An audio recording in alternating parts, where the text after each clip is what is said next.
नगर पालिका परिषद में तैनात नजूल प्रभारी अमीन गुरचरण पांडे को एंटी करप्शन टीम ने सोमवार को 1 लाख रुपए की रिश्वत लेते रंगे हाथ गिरफ्तार कर लिया। आरोप है कि वह फार्म 45 दुरुस्त कराने और मकान मरम्मत की अनुमति दिलाने के नाम पर रिश्वत मांग रहा था। पीड़ित की शिकायत पर डीआईजी के निर्देश के बाद निरीक्षक धनंजय कुमार सिंह के नेतृत्व में एंटी करप्शन टीम ने कार्रवाई करते हुए आरोपी को रिश्वत की रकम के साथ पकड़ लिया। आरोपी के खिलाफ भ्रष्टाचार निवारण अधिनियम के तहत मुकदमा दर्ज करने की प्रक्रिया शुरू कर दी गई है। बताएं कि आज एंटी करप्शन टीम द्वारा किसी की आपने घूस देते हुए गिरफ्तारी कराई है, क्या है प्रकरण?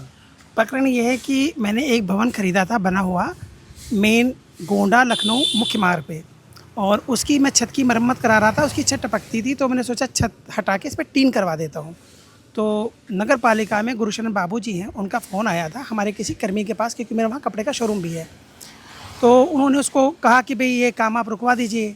तो मैंने किसी से फिर फ़ोन करवाया गुरुशरण जी को कि भाई क्या है मामला, हमें थोड़ा सा गाइड करें। तो उन्होंने कहा कि हम कल बताएंगे आपको।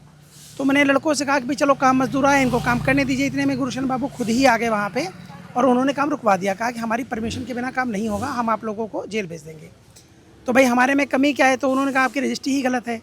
तो मैं रजिस्ट्रार में भी गया था, मैंने वहाँ के साहब से बात की तो उन्होंने कहा भाई रजिस्ट्री गलत है, सही देखना, रजिस्ट्रार का काम होता है, नगर पालिका के बाबू का नहीं है। आपकी रजिस्ट्री सही, हमने साइन करके दे रखा, आपको क्या दिक्कत है? फिर वो कहने लगे जी आपकी ये ज़मीन नजूल की है। तो हमारी रजिस्ट्री पर नजूल लिखा है कि नहीं है। तो मैंने उनसे कहा कि भाई आप इस पर जाँच करवा लीजिए, अगर नजूल की है तो मुझे नियम बता दीजिए क्या है, मैं उसको फॉलो करूँगा और मुझे छत अपनी सही कर लेने दीजिए। तो कहने लगे हम आपसे लेंगे 20 लाख रुपए उसके बदले में और फिर आप इसका निर्माण कर सकते हैं। तो 20 लाख रुपए आप हमसे लेंगे तो बहुत ज़्यादा है। तो धीरे धीरे वो 15 पे आए, फिर 10 पे आए, फिर लास्ट हुआ 6 लाख रुपए चाहिए। 6 लाख रुपए में अग्रिम 1 लाख रुपए के लिए उन्होंने आज हमें बुलाया था, मैं उनके पास पैसे लेके गया था। अब इस प्रकरण में कष्ट बहुत हुआ कि भाई इतने ज़्यादा पैसे दे के अगर कोई आदमी काम करेगा तो कैसे करेगा। तो ये माननीय जो डीआईजी साहब हमारे हैं आदरणीय अशोक शुक्ला जी, इनका मैंने नाम सुना था कि भाई ये बहुत न्याय करते हैं, तो मैं फरियाद लेके इनके पास आया।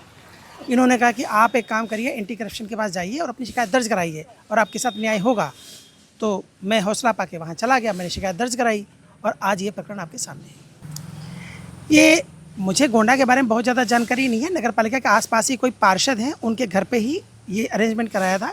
मेरे साथ में ये लड़का है, हालांकि ये प्रकरण में शामिल नहीं था, ये गोंडा का ही निवासी है और इसका काम ये था कि इसने हमें वहाँ पे व्यवस्था कराई मिलने की, क्योंकि ऑफिस में तो कोई पैसे लेगा नहीं। तो फिर हम पार्षद जी के घर पे गए, पार्षद जी के मतलब उस पर फिर वहाँ पे बातचीत इससे पांडे जी से हो गई और पैसे का लेन देन हो गया। पूरा संतुष्ट है भाई, अगर ऐसे ही कार्रवाई होती है भ्रष्टाचार के खिलाफ तो भ्रष्टाचारियों का हौसला कुछ तो टूटेगा। और मेरा नाम परिवर्तन शुक्ला है, मेरा जून पार्कर के नाम से LBS चौराहे के ऊपर एक शोरूम है और एक चौक बाज़ार में भी शोरूम है। मैं कपड़े का व्यापारी हूँ, मैं बेसिकली रहता रोहतक हरियाणा में हूँ, यहाँ पे मैंने अपना कारोबार कर रखा है। राजनीति हो या क्रिकेट, देश विदेश की ब्रेकिंग हो या आपके मोहल्ले की बड़ी खबर, सब मिलेगा एक ही ऐप में, सबसे तेज और भरोसेमंद। अभी डाउनलोड करें दैनिक भास्कर डिजिटल।